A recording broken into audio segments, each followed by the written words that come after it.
Hey, Richard, welcome to the show. Thank you for having me. It's always good to have you here. So, the first question I want to know is where are you at the moment? So right now I am in Rochester, Minnesota.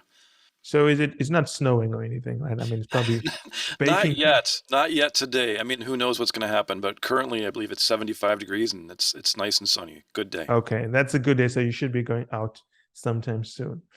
Okay, so there's a lot we can talk about, right? You've had immense career. Maybe for our audience, give them a rundown of your career. I think then when we get through the topics when they discuss, they get a sense of the source of your knowledge. Yeah, sure. So I'm an emergency physician here at Mayo Clinic in Minnesota. And I guess we go back. So I went to medical school at Mayo Medical School, Yeah, and that was in 1990 to 1994. And then I went and did a residency in emergency medicine, and that took 4 years. yeah. And then beyond there, so I went into practice. So basically, I was an emergency physician in an emergency department in California. And what I found was taking care of patients one by one. There were things that were frustrating at times, Yeah. processes that didn't seem to be going right, things that were opportunities to improve care, and then was asked to step into leadership positions. And so then became, through over the course of time, department chair of the emergency department and managing partner of the group. Somewhere in there, ended up getting an MBA, and so I would travel to Texas, University of Texas at Dallas, every couple months as part of the MBA program. And during that process, learned about coaching. I had Yeah. always thought of coaching as being this sort of thing where, people really be like, "How are you feeling?" And you'd be talking Yeah. about feelings and things like that. But what I found was an opportunity to think about how we think and how to help each other be most effective in the way we're thinking, kind of making sense of the world, which was very helpful for me. And so during that time, I became president of the medical staff. I started up an organization where we contracted a whole bunch of physicians to contract with insurers to take care of populations of patients. Yeah. And also in line with that was coaching physician, nursing, administrative leaders throughout the United States.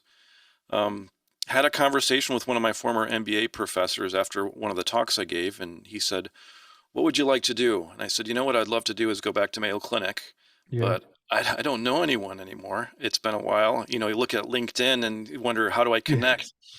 And and he said, "You know what? Actually, the chief HR officer is one of my friends. Let me introduce you to her." And so I had a conversation with her and then ended up back here at Mayo Clinic as in the emergency department where I care for patients. I work tomorrow and I worked yesterday in the emergency department. And then also I coach leaders both internally and also at partners and the director for leadership development for our care network, where we have organizations throughout the world that partner with us for knowledge management and coaching and leadership development and technology and process development and those sorts of things. And now I sit here before you. So that's an interesting career. I want to see if I understand this jump correctly. You started off as a doctor, and then you progressively went up into leadership roles whereby you were part of what we would call the management team. And then you asked to go back to being a frontline doctor. Did I get that understanding correct? Yeah, so this was all occurring it's all in parallel. So at each point, I'm an emergency physician, Yeah. by day, I guess. Right. And then I guess actually more appropriately, I'm an emergency physician by night By and night. then an administrator by day. So it was one of these things where as you're working clinically, you're taking care of patients, but then Yes. from the administrative perspective, taking care of populations of patients. And do you feel that makes you better? The fact that you're dealing with patients while you're being an administrator? So I don't know if better is the right word. It is nice to be a part of the system. The concept of Gemba, going to the floor and seeing how things are working. Yeah. It's certainly quite helpful to be taking care of patients, to be seeing what's working, what's not working, and then bringing that back then into the administrative perspective of how can we, as we step back and look at the system, how do we create a system which really helps us to provide better care?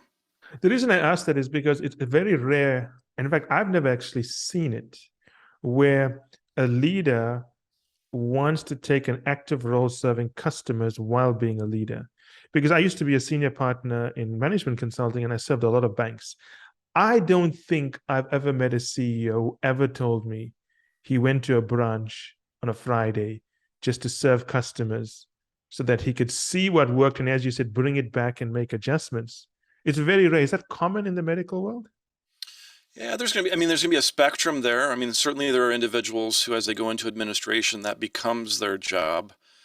One of the things that attracted me to Mayo Clinic is that really, throughout levels of leadership, for the most part, our leaders are still taking care of patients. There are a few Yes. exceptions. The CEO is no longer taking care of patients right now, but previous CEOs would go back to taking care of patients. And as we have department chairs and as we have individuals who are involved with really large organizational developmental and administrative roles, many of them are still taking care of patients.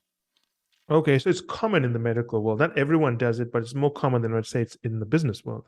Correct, correct. Yeah, and I guess again, it depends. If you're talking about C-level, less common. Yeah, As you're much less talking common. about levels below that, more common. And that actually can tend to be a difficulty because oftentimes you will have physician, for instance, as I was a president of the medical staff, I was still taking care of patients. And then you find physicians in a leadership position who are, yes, you have this administrative role, but you still have patients you have to care for. You have operations that need to go on. You have these other things that you need to take care of from the patient perspective, and how do you balance the two? So I want to shift gears and focus on the COVID period, when I'm assuming you were working and managing everything and so on. What was it like during that time? What did you learn? What was different? Yeah, I mean the difficulty I think, and we can all identify with this, is where you're in a situation with something that is emerging that we don't know what is going to happen. I mean, is this place of unknown Yes. unknowns? Initially, is this virus, does it mean anything? Because we've all heard about viruses that are outbreaking in different parts of the world. And is this going to touch us, or is this something that's going to remain local there? And then let's say it starts to touch us. Is it going to be something that's going to be, um, something that's causing lot of morbidity and mortality, or is it something that's like a common cold? Yes. And then as we get into this and we start to see that this is a very serious disease, how do we adjust our organizations in the moment? We find that the supply chain is disrupted. We find that things that we used to think were just there, kind of just in time, Yes. are no longer there. And how do we adapt to that? How do we look at some of the barriers that we have externally? I mean, there are things that are going on the market. There are things that are going regulatory on the regulatory level, and how do we adapt with those? And in addition, internally, now we have people who are taking care of patients who are becoming patients, and how do we adapt to those moments? And how do we adapt our algorithms for how we're taking care of patients? It's just this whole the system where we're having to crisis after crisis react in the moment and move on and provide care. So let's unpack that a little bit, right? Mm. What had to change in the way the doctors and the nurses are being managed when COVID came along? What had to be done differently?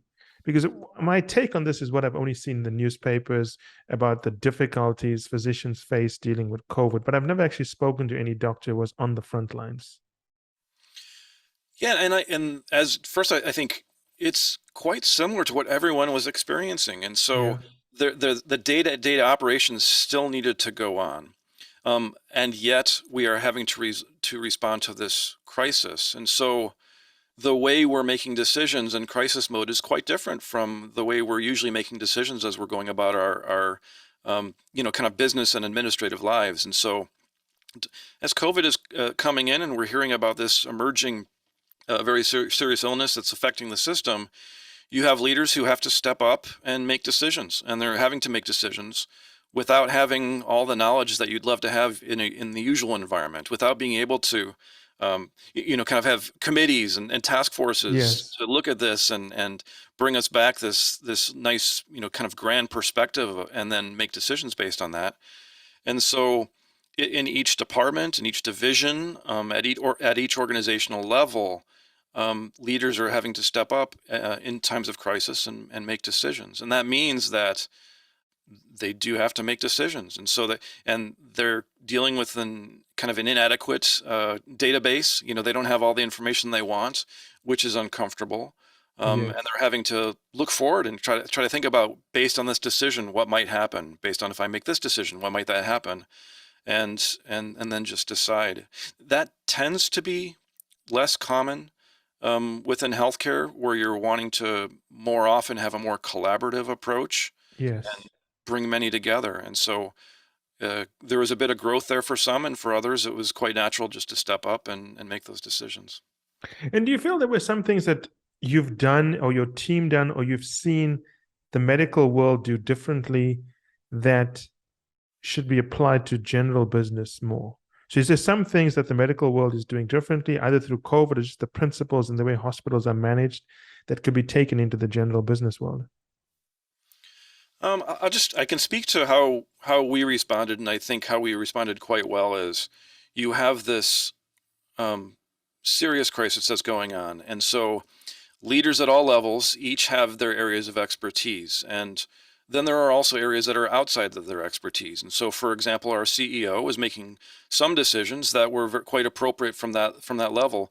But on the other hand, our CEO, while being a physician, isn't an infectious disease specialist. And so Yes. delegating specific decisions to areas of expertise and supporting those areas to make those decisions, all the while understanding that these decisions are just responses to crisis, and that some of the decisions might not work as we would have planned, but yet we're in an environment that is quite difficult to plan for. And so then to be able to see how the system responds, to be able to kind of learn and discover new data and bring that in and make decisions. So I think that medicine generally is quite good at that sort of a consultation, where as an emergency physician, I can take care of really anyone who comes in the emergency department at any time. Yes. That being said, if a patient then I see has a heart attack, I'm not taking care of that patient. I'm going to be moving that on to the cardiologist. If the next patient comes in with a broken bone, I'll be consulting orthopedists. And so it's this kind of trade-off of our own expertise in those moments, I think, did help us, this interplay that we have. So you mentioned two things here, which I want to explore. The first one is this ability to, as you use the example of your CEO, the ability to know what you don't know and bring in the expert needed to help you make that decision. That's one thing, right? Mm-hmm. The second thing is, given the kind of environment you work in, you've got all kinds of traumatic things happening. How do you keep calm in that situation? Because nobody else is keeping calm, certainly not the patient. How do you make decisions and calm the environment? It's an interesting thing for me because I have a lot of clients in finance, and they always tell me about what's happening when they lose a trade or something goes wrong. And it would be interesting to know how you manage that. Yeah, so I mean, you think of emergency medicine as being basically a specialty of crisis, where, Specialty of crisis. I like that. yeah, but it isn't necessarily that. I mean, I know, so tomorrow I'm going to be working, Okay. and I am going to be seeing patients with chest pain. And I just don't know the names of those patients yet. I'm going to be seeing patients who've had car accidents. I'm going to be seeing patients with abdominal pain. I don't know their names, but I know I'm going to be seeing that. And so while it seems like it's unexpected, actually, as I'm at work, it all falls within my area of expertise. And so I'm quite comfortable with, and that's my part of the training as becoming a doctor and then becoming an emergency physician, is these things that if I were as thrown into the operating room to take someone's gallbladder out, for me that would be a moment of crisis. I don't know how to Yeah. take someone's gallbladder out. On the other hand, if you take that surgeon and you put them into the emergency department with someone who's having a heart attack, that would be a moment of crisis for them. And so Yes. I think we can all relate to that. If I were on your end right now trying to put a podcast together, that would be a moment of crisis for me. Yeah, probably. So yeah, that So it's about fits. perspective. It's about, you're going into this environment. You also understand the support system you have, Mhm. and you have the ability to tap into that. Correct. And that's an interesting way to think about it because, whenever I speak to lawyers, for example, I always want to know, what is your area of specialization of law? Are you a corporate lawyer, securities lawyer, litigation lawyer? There's so many things, but when the layman thinks about a lawyer, they think a lawyer can solve every problem. It's the same for a doctor. A doctor has a specialization, they specialize in that, and they know who to bring in. I suppose it's like any team in any business environment. You've got to have all of the components and a system that encourages you and incentivizes you to bring the right people in. So going back to your time managing these things and so on, you've obviously had to go through multiple crises of any number of sort.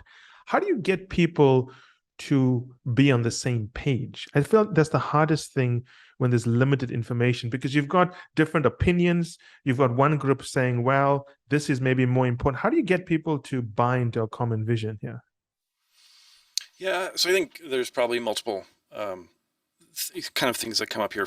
So one is, are we on the same page? And I think that it can go back to organizational mission and values.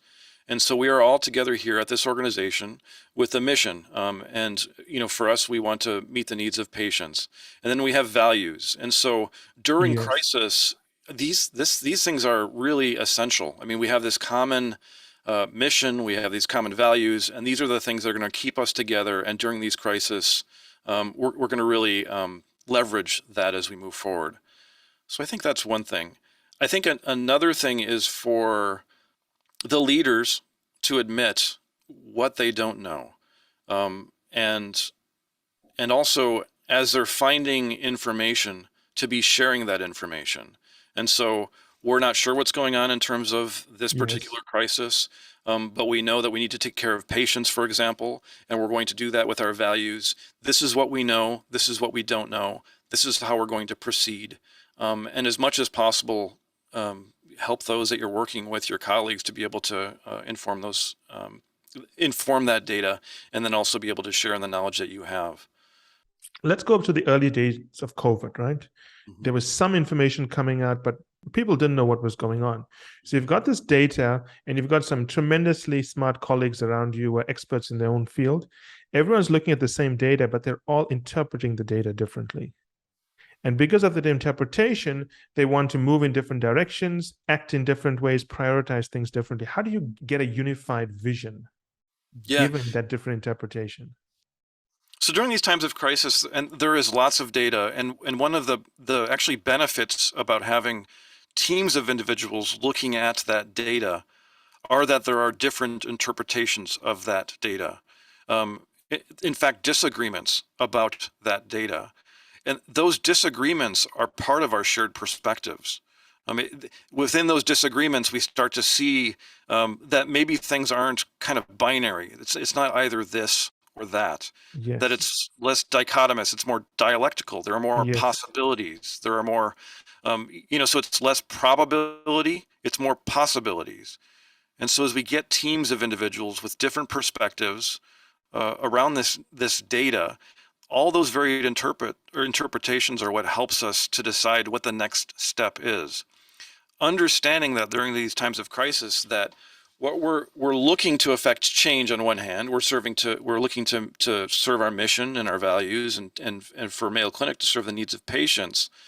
But on the other hand, we're also looking to get more data. We're looking to see how the situation evolves, and we're looking to do that together with different perspectives, all trying to help each other look around our blind spots. And so I think that relationship with data is not something that is this or that, not something that is binary, but these are things that inform us within our agreements and disagreements about what is existing out there and how we might respond. And I think a good way to think about it would be to say that your response, we can use COVID as an example because it's a well-known example, but the response that your team had during COVID is a function of the investment made months and years before to build strong relationships with the team members, right? Correct. If that wasn't there was no respect, there was no appreciation of what everyone brought to the table, I don't think you'd be able to work well in a crisis. Yeah, and that being said, there are teams that emerged that had never existed before, and and from there, an esprit de corps is formed. And one of the benefits, the positives, as you look at those times of crises, can be individuals who have not been together coming together, and really bringing something together that may not have existed 6 months before during the routine. Well, that's actually a very interesting point, and I want to explore that for the audience, because what often happens when you've got a team that's been working together for a long time, team members take on roles. They may not even be aware they've taken on a role where someone is the person who always puts forward the main idea, the other one supports it, doesn't support it, the other one counsels, and so on. But when your team comes together for the first time, you don't have predetermined roles. And it gives you an opportunity to speak up in some cases and do things you may never have done. And I've actually seen that myself and also coaching executives and so on. Oftentimes, when you're coaching, for example, a CEO, he's got a certain role he plays. But when you put him with another group of CEOs who he doesn't know, you notice that the role he plays changes quite dramatically. In fact, the funniest thing I've ever seen is that when you meet a CEO with his or her subordinates, they're always the one making a decision. They're very thoughtful, but they make a decision. But when you put them with a group of peers, they're willing to listen more and they're willing to explore a different role for themselves. And sometimes they become stronger because they have this chance to explore a different role. And I think that's the value of breaking up teams every now and again. So switching gears, and I come back to something that you mentioned earlier. Every organization has its own culture, values, and way of doing things that makes it unique. So what is it about the Mayo Clinic that allows it to practice medicine differently? Yeah, I mean, I've spoken about the values as being important, but it really is important. And it's not just the screensavers and the Yeah. placards and what's written, on kind of our documents. It's actually having leaders who embody those values. And within Mayo Clinic, it is a way. And I have to say that if you look at healthcare organizations, probably all over the world, you're going to notice many, many of the same values. The question is, are those Practice. values expressed? Yes. And so, as I returned here, and as I came here to medical school, that was what attracted me to Mayo Clinic, was not only the spoken values, the written values, but the embodiment of the values. And so this means that our values are embodied by our leaders, and even our traditions embody these values, kind of our history and where we came from and the growth of the organization. It turns this thing that I think as we look at values, each of us, we look at values and we say we identify with them. But on the other hand, sometimes during times like crisis, like we're talking about, it can be quite difficult to exercise some of those values. But when we're in organizations that are value driven, teamwork and respect and integrity, those sorts of things, they can go out the door if you're not in an organization that is aligned to values. All of a sudden you're alone, and you're making the decisions by yourself, and the integrity doesn't. We've seen organizations where this occurs. But for me here, at least at this organization, Mayo Clinic, it is something that really is embodied and reflected upon and measured, and it really helps, I think, helps us take care of patients. So you said something interesting where you said that many medical organizations in the world, clinics and hospitals and so on, they have similar values, but it's not necessarily that they practice them. That is the difference. Yeah, I mean, so Mayo Clinic without its values is just a clinic. I mean, it's Just just any other clinic. The values can be a very Potemkin sort of thing where people are saying it but not acting it. And so culture for any organization is values plus behavior. It's not just values. It's the values expressed and embodied as the behaviors of the leaders and of all colleagues within the organization.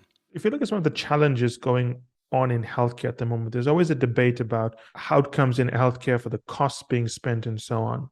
Where do you think the future lies here? I mean, how do you see the practice of medicine evolving? Yeah, that's a great question. Because I think everyone is complaining about the healthcare costs. I'm not complaining. I'm just saying it is a topic, right? When we know it's a topic. Yeah, I mean, I think the way I hope it goes, and I have to think this is the way it's going to go, is that we are here to take care of patients, which means our family members, our friends, our companies, our organizations. And so the way healthcare is going to go is us to be more effectively able to do that, which means that we're going to be able to do so at a cost that is affordable. We're going to be able to do so in a manner that has great quality. We're going to be able to do so as we're taking care of individuals and as we're taking care of populations. And I think importantly, and as in any industry, we're going to be able to do this in a way that is also aligned with the well-being of those of us within healthcare who are caring for patients. Because if we're trying to do any of these things and we're doing so at the expense of those of us who are delivering the care, delivering the product, within our organizations, it's just not a long-term viable sort of option. Yes. So let's just step back a minute, Jen. I want to unpack this for the audience a little bit, given their profile and so on. If they were to apply some of the best practices that you've seen the Mayo Clinic use and so on, and that you've deployed in your career, what would be the top 3 things they could do on Monday morning to improve the way they practice, in this case, business, but the way they manage teams, the way they operate as a leader, and so on? What would be those 3 things? We could start with 1 and we'll work our way to 3. Yeah, I think for a leader, there are times when our expertise is important and we invoke that. We make decisions based on what we know and what our experience is. And that there are other times where we are, and probably more times, where we are facilitators of decisions, where we create environments where groups of individuals with different perspectives, different expertise come together, and we make decisions based on that. And so I've seen this at Mayo Clinic, and I've seen it in other organizations that do well. It is the ability for the leaders of these organizations to be able to exist in both those realms, to be able to make decisions from their own expertise when needed, but also, on the other hand, to be able to facilitate when they're working one-to-one with individuals, when they're working with teams of individuals, to be able to dodge in and out of that. It's interesting you said, yeah, because you talked about the leaders who make decisions based on their domain expertise, and then leaders who have to be a facilitator where they don't have the domain expertise, but they have the authority to sort of arbitrate a decision. So a lot of people in listening to the podcast, consultants, bankers, and so on, when I speak to clients, they always assume that the reason they are not successful as a leader is because they don't have some domain authority. So when I talk to someone, why is your career not going as well? They always tell me something like, Michael, well, I don't know how to think and plan strategy like a McKinsey partner or something. But it's very often that people don't understand that a lot of leadership is about connecting the right people. It's not just connecting the right people, it's creating an environment where people feel comfortable that the leader is going to listen to them as opposed to override them because they, believe that's the way they need to do things. So as a leader who needs to bring the right people together, how does one create that environment in leadership? One of my definitions of leaders are not necessarily individuals who develop followers, but the leaders are individuals who develop leaders. And so what you're trying to do is create within the organization the ability of each of those within the organization to be able to see things, respond to things in ways that serve the mission of the organization. And so I think that is really a key thing. Leadership is not creating followers, it's creating other leaders. Yes. And we've seen in organization after organization our ability to deal with just this complex world. One of the key problems we have is developing future leaders. And our best leaders, they do that. They develop leaders. I want to go back a little bit to as we were talking about crisis, how you respond to crisis. Yeah. We have leaders who are very good at making decisions in crisis. They can stand up like the generals and say, this is what we're going to do and move forward with confidence. And we have other leaders who tend to be more like affiliative, who want to collaborate and bring people together.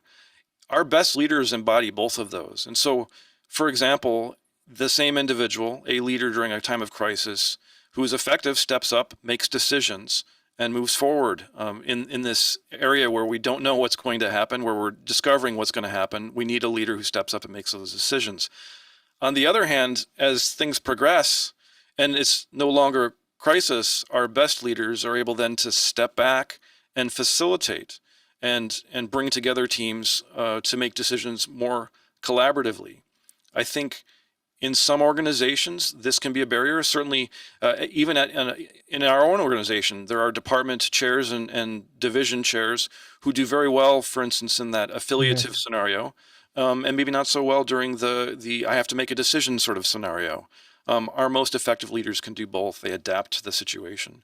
That doesn't mean, as they're making collaborative decisions, that the leader is letting others, make the decision. I think that's very much culture dependent, organizationally dependent.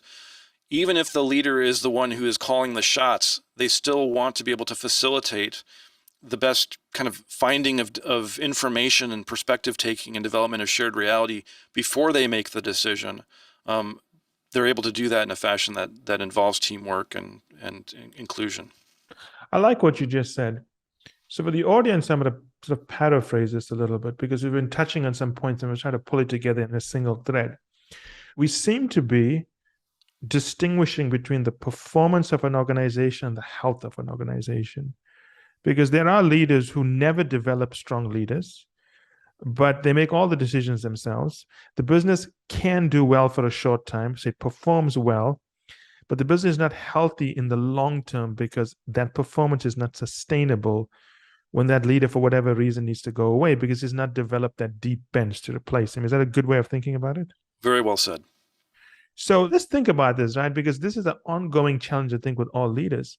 On the one hand, you want to perform well, as everyone wants to.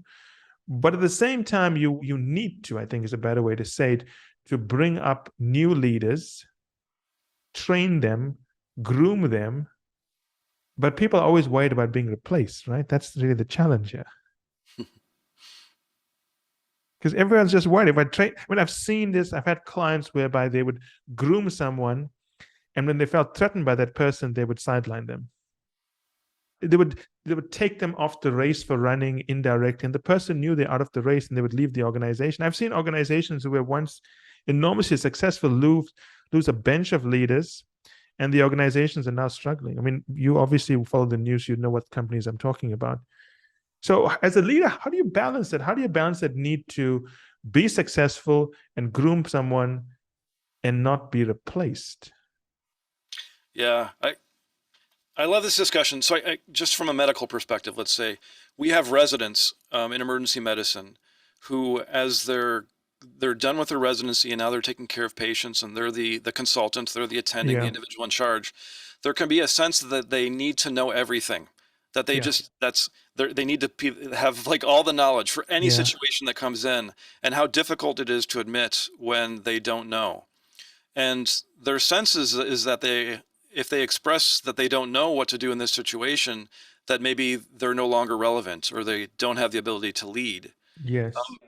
I think that's a question. Is that true? Or actually, if you admit when you don't know what you're doing in certain times, maybe that elevates the perspective of your colleagues about your ability to lead, your ability to stand up and say what you know and what you don't know. And I think, as you're saying, it can be quite common for leaders to worry about what I'm doing is actually, if I help develop other leaders, then I become irrelevant. And the question is that true? Is that true? And I think that's something to be tested. And I think that what you will identify is that those leaders who develop other leaders, they have many other skills. And that skill to be able to develop other leaders is quite precious and actually secures your potential for the organization and other potentials for other organizations moving forward. Part of the leadership process is looking inwardly and thinking about the ways that you're making sense of the complex world and about your existence in this complex world. And all of us have fears. The fear that we might be replaceable, the fear that we're talking too much, the fear that we're being too quiet, the fear that we don't know how to delegate, the fear, all of these sorts of things occur at leaders at all levels. And I think what we're getting at here is that point, if you're worried that by developing leaders that you're no longer relevant, I think that is a questionable fear that can be worked through. Yes. Well, you said two things. I want to touch on it. The one you said that, and if you think you're an expert, people don't want to say they don't know. But I think another thing about this is when you think you're an expert, you stop asking questions. And I think that's the bigger danger here, because the way you learn, and you know how science is, we make errors, lots of errors, and we're going to figure out why this didn't work, right? That's how science has really progressed for years. It's not as if we fix something correctly the first time and then we figure out how we did it. It's usually trial and error processes. Now, coming back to the point of leadership, right? So we spoke about how leaders need to have this confidence to think about their roles. But doesn't it come down to understanding what is your role as a leader? Because every organization is different. Every organization is looking for something specific in a leader. I've worked with, for example, CEOs who were brought in specifically because they could do M&A deals. This company is going through a major growth phase. They want a leader who can close and integrate. At other times, there's an operations disaster. They want a CEO who can get into the operations and tame the business. So it comes down to, and let's think about this together, right? So if I'm a leader, and I was a leader at one point in a services organization, and I knew that I had to train people, because if I don't train them, I'm going to be disappointing my clients, one, which I don't want to do. Two, I'm going to have to be doing more work, because if my team is not trained, I've got to step in more to check them. But at the same time, when you train them very well and they do something that's what you consider to be your sense of power, for lack of a better word, it's kind of a scary feeling. I think the first time a junior person had trained, junior in inverted commas, stepped in to take over and manage a very important client relationship was a bit of a scary thing for me, because in consulting, partners' power lies with being close to clients, right? But then I thought to myself, if the client likes this junior partner more, the firm benefits, the junior partner works with me, I just got freed up to meet other clients. I just got on a plane, I went to Latin America and started meeting, Chilean and Brazilian clients. So I think what I'm trying to say here is that it's almost like it's like a conveyor belt, in the sense that if you are grooming people to replace you, you've got to be the person that you're going to be next. You've got to figure out what's next for you. And no one's going to tell you that. You've got to try to figure out, as a leader, what's next for me. So you've got to be looking forward for your career and back to see who's going to replace you when you go forward in your career. Is that a good way to think about it? Yeah, and I think if you find something that's working, the question, the barrier that so many of us have is, how do we scale? And what you're identifying there is an ability to scale. If you're able to develop leaders, if you're able to develop individuals who fill your position, your ability to then to scale, to find other opportunities, is just increased. And that is part of the job, is being able to find ways for the organization to best meet the needs of our customers. And that is through scaling in many cases. Yeah, and scaling is interesting, because when we talk about scaling in business, it means one thing, but in your personal career, you only have so much time in the day. You can't really work more hours. At a certain point, when you're young, you can work more hours, but then it gets pulled back as you get older. So you've got to decide, where can I have the biggest impact for the time I have? And it's not the impact that you want to make, it's the impact the organization needs. Because I do speak to a lot of leaders, and they're always talking to me about what they want to do. And I always come back and say, okay, I know what you want to do, but what does your boss need done? And that's a different question. Or if it's not your boss, what does your organization need done? What is your customers complaining about? So it's about figuring that out. I think a lot of leaders get trapped into their own career path about saying, I'm good at this, I'm good at that, so I want to do X. But it's not a very linear career path. I mean, look at your career path.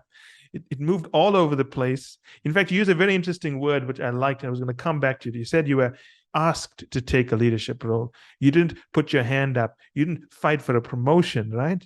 Mm-hmm. You were asked to take the leadership role. So in this situation, the organization was looking at you and said, well, there's this challenge we have. This is the guy who can fix it. So they gave it to you. So in this situation, your leadership path was built around, what does the organization need? Because the organization came to you. But a lot of leaders don't do that. They're very inward looking. Yeah, it's interesting. It's interesting also in medicine, because as a physician, and we need physician leaders, as you ask a physician to take a leadership position, especially earlier on, it's not necessarily a funded thing. You're spending more time on top of your day. You still need to take care of the same number of patients, but now you're also adding on this committee or this meeting. And so I'd like to say that I was asked because I was, the star that shone brightly in the constellation. But in many organizations, especially within healthcare, we're looking for individuals who will step forward and use some of that discretionary time to help the organization evolve and lead things that need to be led. Well, I don't know about you, but when I was a partner, I used to be client-facing 100%. So I was really in the office, always moving with clients and working out of regional offices. And the first time I was asked by one of the senior partners, board members, to take over an admin function, I actually thought I'm being punished. I mean, like, why are you punishing me? Yeah, right. I'm doing a good job. What did I What do you do? want me to do? You actually want me to spend more time in the office heading up marketing, but that's like a punishment. And then, we spent a lot of time talking together, and he explained the reason he's doing it is because he wants the thinking I have to be institutionalized within the firm. And when he explained it that way, I said, okay, now I understand what you do. It's not a punishment. It sounds like a little bit like a reward. But the thing is, sitting in an office and working with your peers is a lot more draining than working with clients, in my experience, because your peers know everything about you. It's very hard to impress them, right? They're at your level. They also work with clients. They know everything. They're also, I don't know what it's like in the world of physicians, but in strategy consulting, every strategy partner thinks he's the best strategy partner in the world, and he has nothing more to learn, and he knows everything, and you can't tell him or her anything. So what I've learned is that your domain expertise of corporate strategy is useless. This is about making relationships with partners who you don't like, you never got along with, and encouraging them to try something new.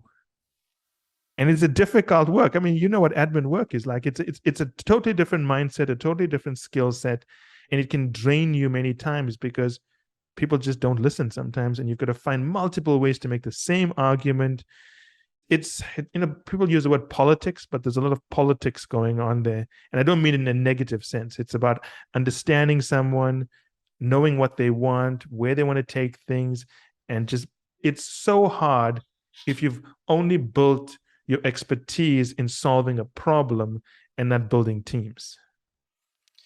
Yeah, I mean, this fits very well from a physician perspective and physicians becoming leaders because, so as I go see patients, I take a history, do a physical exam, and then I write an order, and then things get done. And it's Yes. very much like, okay, next patient. Yeah. And I just kind of go through that, and things get done.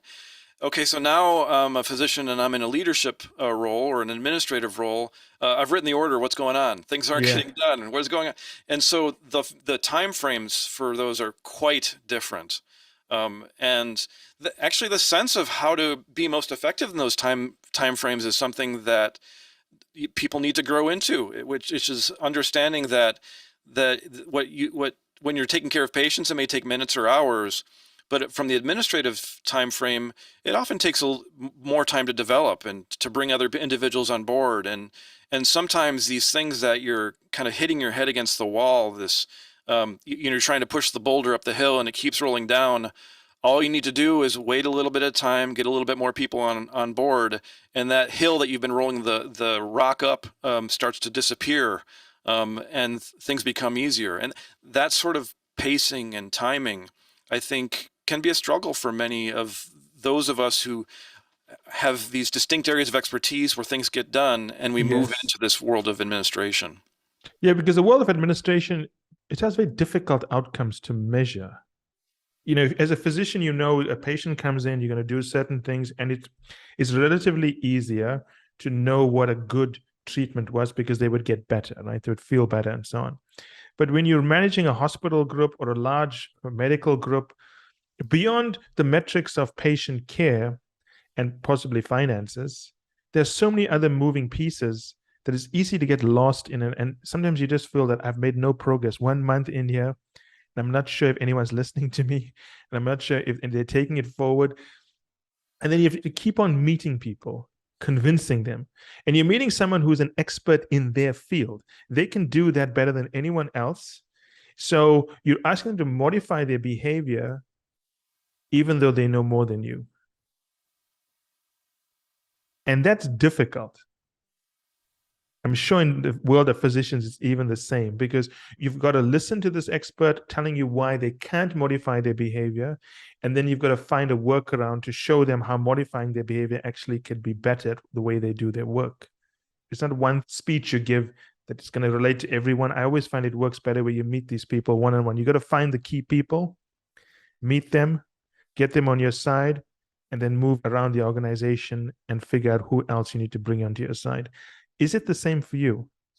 Yeah, so it's and transitioning out of crisis leadership into just leadership during the space of complexity, where there are many different experts who have different perspectives about the same problems or about new problems. The question is how to bring individuals together Yes. and share these perspectives, and that is a key thing as you move from a physician, for example, who is an expert of doing this, writing an order, getting things done, Yeah. to now needing to really understand what is marketing thinking, what is finance thinking, what is this other department thinking, what is, and all of those different perspectives. Whereas initially you thought you knew what to do, in a moment you can throw anything you want at me and I can tell you exactly what to do, but that's based on my own blind spots. And so, Yes. yeah, these physicians now who are now in leadership positions, that's one of the key things is how do I gain these different perspectives, and how do I use a process that helps me understand the environment a little bit better so that we can all move together as opposed to just do what I think. Yeah, it's like a little bit like managing a high-performing football team. So as a coach, everyone in that field plays better than you. That's a fact, right? Everyone plays better. In fact, some of the best coaches were never good football players, right? That's like a universal fact. So everyone plays better than you. Most of these people are paid more than you as well. They know more things than you could ever know, but somehow you've got to find a way for them to be better than they could have been by themselves. And it almost is never about technical skill. It's about figuring out what motivates them. That is what is going to come down to. I always tell people that if you want to know what a company is really like, forget about their values, look at their incentivization model. If you see the way they incentivize people, you know exactly what they value. Everything else is irrelevant. And if you can see the way a team is being incentivized and you can modify that to get the values you want, then I think that's good leadership as well. Yeah, both sides there. Both you as a leader being able to see the other sides, but then also bringing those on the team together to be able to see all the other sides too. Those are Yes. the organizations, the teams that do the best. Thank you so much, Richard. I really enjoyed that interview. Is there anything you want to add for our audience before we wrap up? No, I appreciate each of you who is a leader. I mean, it is so difficult. It It is is so hard. difficult. It is such a process of personal development as much as it is developing others as you stick yourself out there and make decisions, and some things don't go well. But yet it's also such a wonderful time to be so much better and to work on our own effectiveness. Yes. Yeah, thank you so much. No, thank you. I also think we're in a time in the world whereby there's a deeper appreciation for more diverse models of leadership. It wasn't like that 20 years ago, even 30 years ago. And now the world is open to different kinds of leadership. So it is a great opportunity. And as you say, it's hard work. So I'm also appreciative of all the leaders out there. Richard, it was a great pleasure, one of our best podcasts, I think. And I'm sure the audience is going to love it. And I hope to have you back on the show soon. Thank you very much. Take care. Ciao. Bye-bye.